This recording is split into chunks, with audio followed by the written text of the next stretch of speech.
The Lafayette Hotel has been called one of the best historic hotels in America. But for all of its hype, the hotel has secrets currently playing out in a San Diego County courtroom. As ABC 10 News executive reporter Adam Rakusin discovered, several years ago, a young woman was brutally raped and tortured inside one of the Lafayette's hotel rooms.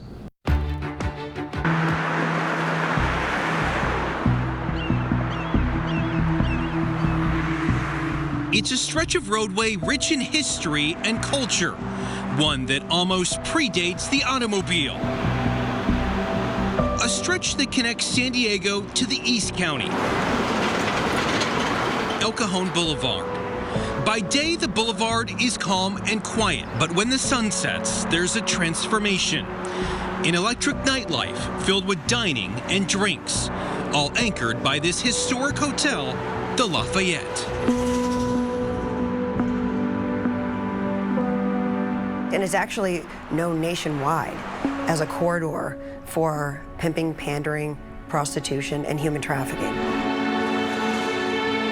The hotel, which labels itself as a good place to hide, is a city landmark. If these walls could talk, they'd have stories dating back nearly 100 years. This is one of those stories. However, there's no tales of power or prominence, no gossip, no glamour. Just one night filled with pure evil that changed the course of several people's lives. What she went through, no human on earth would trade anything, any amount of money, anything in the world in exchange for what happened to her. Allison Warden and Max Halprin are the attorneys for a woman only identified as Jane Doe. In 2021, Jane Doe was beaten, raped, sodomized, tortured, and threatened with human trafficking, all while inside of this room at the Lafayette Hotel. Photos of room 108, also known as the crime scene, detail an 8-hour nightmare executed by Darian Perkins, a guest at the hotel. According to court records, Perkins met Jane Doe at a bar across the street from the hotel. He claimed he was a music producer and had a new song for her to listen to. However, once at the hotel, court records say he imprisoned Jane Doe in that first-floor room, banged her head against the wall, burned her with cigarettes, and forced her to do acts that can't be repeated on television. This photo, taken from a police body camera recording, is the moment police put an end to Jane Doe's horror. Several years later, a court made sure Darian Perkins could never hurt another person, sentencing him to 140 years to life behind bars. Well, that might be how Perkins' story ends. Jane Doe's story continues right back here at the Lafayette Hotel. She's suing them and several others, claiming they had a legal obligation to keep her safe. In her lawsuit, Jane Doe says the hotel continued to let Perkins stay there, despite several reported incidents of assaultive behavior and unwanted sexual advances. And you'll see a pattern of where this perpetrator, who was initially staying in room 205 at the Lafayette, was sexually harassing housekeepers and housekeeping staff within the hotel. According to court documents, Darian Perkins was a guest at the Lafayette for nearly 3 weeks. During that time, Perkins had several incidents of unwanted sexual advances toward a female housekeeper, according to the lawsuit, and would follow her to different areas of the hotel. Court records say the housekeeper told her supervisor that she no longer felt safe and that he was dangerous. Instead of removing Perkins from the hotel, Jane Doe's attorney says he was moved to a different floor. If you are aware and you know that you have someone that's dangerous on your property, you have a legal obligation to remove that dangerous person. In court documents filed by attorneys for the hotel, they explain, during the time Perkins was at the hotel, housekeepers complained he sexually harassed them while they attempted to clean his room, but claim there's no evidence they knew about the crime and failed to stop it. He was allowed to stay in the hotel. It was after all of these incidents where the hotel was warned repeatedly and told by their housekeeping staff that they were scared for their safety.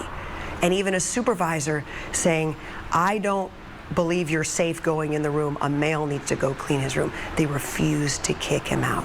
And based on that refusal to follow their own policies and procedures and remove him immediately from the hotel, which they had 2.5 weeks to do, our client was brutally raped and assaulted and beaten and tortured.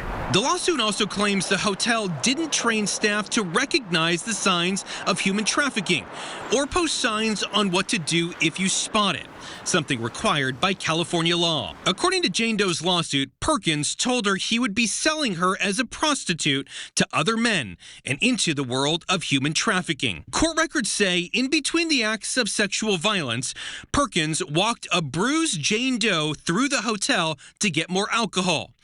Jane Doe's attorneys claim if the Lafayette Hotel followed the law, she would have been rescued. But because the Lafayette Hotel did not follow the law and did not provide any of their employees with human trafficking training, they had no idea what they were witnessing.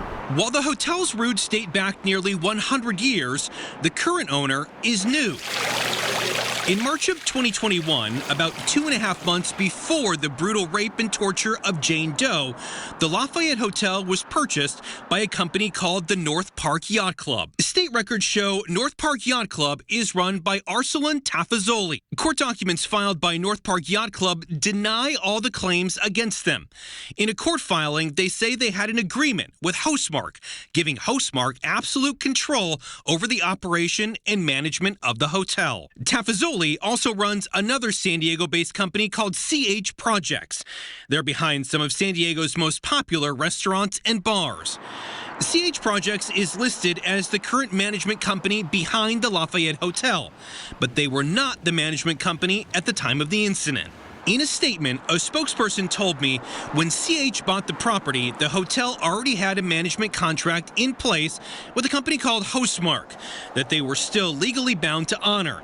And the incident occurred while parts of the deal were still in escrow. They say, unfortunately, the hotel was pretty run down and poorly managed prior to them taking over. In an email, the attorney defended Hostmark, saying no evidence has been uncovered to support the claim that hotel management was aware of the criminal activity taking place. Jane Doe's attorneys pushed back on that statement. And had a security guard been doing the required checks as outlined by their policies and procedures, they would of course heard the yelling, the cries, the screams that came out from our client throughout that awful ordeal.